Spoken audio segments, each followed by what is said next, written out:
Hey guys, welcome to this week's TTM video. This is Sunday's video. We have 8 returns on the week. We got a couple pretty cool names here. If you didn't see this week, I did a set breakdown of the full 1991 Topps complete set and then the Topps traded set as well. I went individual card by card on the traded set because it's a little easier to do because it's small. It's a smaller set, so. Yeah, so if you're interested in getting some cards or kind of just brainstorming on some guys to send to, yeah, just check those videos out. It should give you some ideas of some guys to send to. But yeah, let's get going here. We have Marietta, Georgia. 4 of 3, 23 days. You can see this little hint of who sent it. I'm surprised this got to me, because I did not put a non-machinable stamp on this, but he put my cards in this. I don't know where he had this laying around. So this is like something that maybe a TTMer would have sent. So maybe someone else sent that to him and he put it in mine. But yeah, this is Ted Fritsch, by the way. But he wrote a little letter here. Great to hear from you. Thanks for the kind words. My Redskin days were great. The best, Ted Fritsch. So let's get going here on the cards. I believe this is a 77 or 79. 77, 74, and 78. Mr. Frisch, he is 74 years old, played from 72 to 79 for the Falcons and Redskins.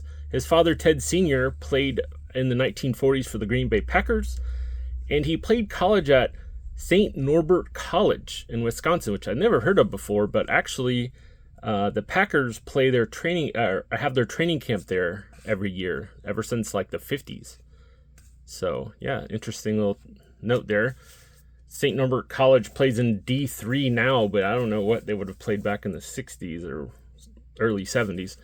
La Quinta, California. 2 of 3, 28 days. We got Bob Anderson, 71 and 73. Mr. Anderson is 77 years old, played for the Broncos, Patriots, and Redskins. He was a consensus All-American in 1969 at the University of Colorado, and he's been a long-time broadcaster of Colorado games for, I think, since the 70s. So, yeah, very cool. Like this back, like to get that back. All right, we got Long Branch, New Jersey. 1 of 1, 43 days. I think we all know who this is. He probably gets so much mail because he only has 1 per submission. Rick Cerone. This is the second time I've got him back. The last time I got the 87 Topps traded, and that was probably about 9 months ago. So let's see here. Mr. Cerone, 70 years old. Played for a lot of teams. He played for the Indians, Blue Jays, Yankees, Braves, Red Sox, Mets, and Expos. He was a 7th overall pick in the 75 draft, a few picks ahead of Clint Hurdle. Overall, a lot of those guys that were picked ahead of him didn't really do anything in the majors. But yeah, Rick Cerone's a very good TTMer, but if you send him more than 1 card, he'll just sign 1 card. So I think everyone should know that by now. Him and Steve Balboni. Henderson, Nevada. Got 3 of 3, 27 days. Got Hall of Famer Tom Mack. We have a 77, I believe this is. Yeah. 78 and a 76 that the marker was kind of dying a little bit there. Mr. Mack, he is 81 years old. Played from 66 to 78, all for the Rams. Pro Football Hall of Famer in 99. Took him about, I think it was about 20 years from the time he retired to the time he got in. Four-time first-team All-Pro, 4-time second-team All-Pro, 11-time Pro Bowler, 2nd overall pick in the 1966 draft, right behind Tommy Nobis. Played in 184 straight games.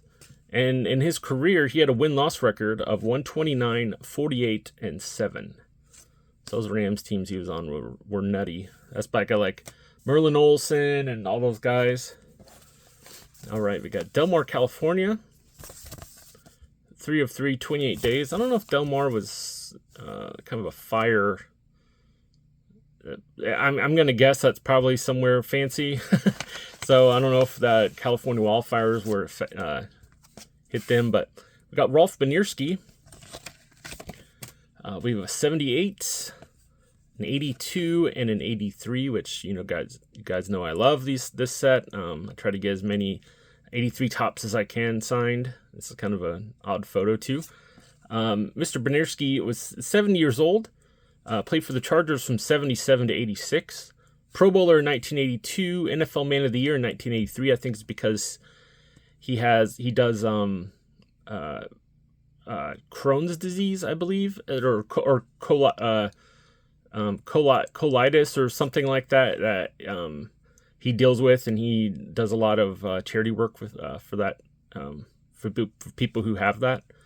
We have he's a member of the Chargers Hall of Fame and a member of the Chargers 40th and 50th anniversary teams.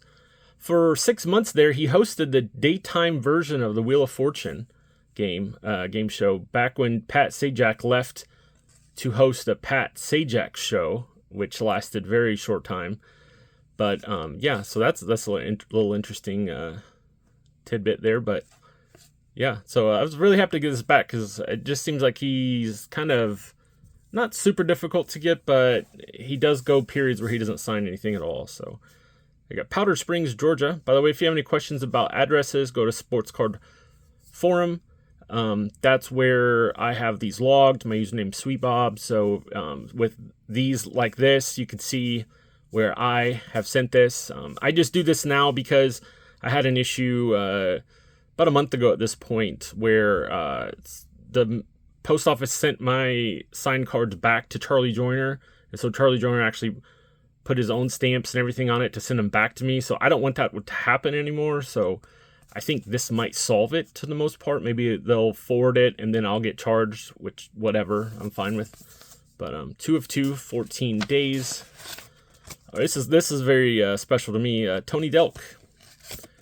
So we have, I don't know, please forgive me of these years. I have no clue. I had this one since I was really young. I think I got this one the last 5 or 6 years or so. Tony Delk, I actually had a basketball jersey of a 00 Kentucky jersey when I was in middle school. We went down to visit my parents' family down in Hazard, Kentucky, which is like central southern Kentucky. It's very rural, and I think I got a jersey. I don't think it wasn't a licensed jersey. I don't think anymore, but it was back when they were wearing those crazy Apex jerseys. I don't know if you remember those, but they're kind of extra baggy. They didn't really look like Kentucky jerseys that would normally be worn, but so it's pretty cool that he sent these cards back because I've truly been a fan since 96, 95 or whatever he was in college.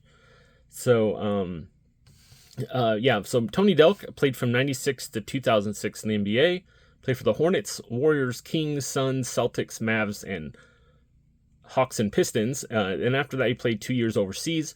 NCAA champion in 1996, Final Four most outstanding player as well that year. SEC Player of the Year as well. And then he was assistant at Kentucky and New Mexico State in the early 2010s. So yeah, he's got like an academy now in Powder Springs, Georgia. So that's why he sent it. I saw like 1 or 2 successes, and I just shot one out that same day. I was like, I know I've got Tony Delk cards somewhere, so I had to dig a little bit. So very happy to get that back. Douglasville, Georgia, 3 of 3, 14 days. Got Wallace Francis. We have an 82, a 1980, and an 81. Mr. Francis is 73 years old, played from 73 to 81 for the Bills and Falcons. Started off as a special teamer, but he really came into his own around 78, and he had a couple really good seasons towards the end of his career. So we're happy to get those back. And we got one last one here. We got Scottsdale, Arizona. 2 of 2, 42 days. We got Tony Mandarich. We have a 91 and an 89 Pro set. I think if you pay him, he won't personalize them. I think that's the issue. I don't care. I personally don't mind it. Yeah, he's So Mr. Mandarich is 58 years old, played from 89 to 98 for the Packers and Colts, All-American in 1988, went second overall in the 89 draft. He's the only one in the top 5 that's not currently in the Hall of Fame. He had an insane combine. Whenever you would hear someone say, oh, he's a combine warrior or something like that, there's only a couple names that come to mind that kind of fall in that category, and they're both like offensive linemen in the early to mid 80s, or I mean 90s. So he did write a book about steroid abuse and the issues he had. Trying to it's a great look at maybe what a pro athlete dealt with in the early 90s, like this towing a line in between, hey, steroids isn't illegal, but also, they're not really testing for it very well, and this line he had to deal with, but also led to other substances that he dealt with. So, but yeah, very happy to get this back. I have fond memories of him towards the end of his career when he was with the Colts. He really changed up his game, and really helped that team. So so that's it for the week. I'll be back on Wednesday with another TTM haul. Please subscribe if you think I've earned it. Please comment down below if you your favorite of the week. I buffered for a second. Your favorite return of the week, or some guys that you're going to be sending out this week. And please like the video. So I want to thank everyone, and I will see you Wednesday.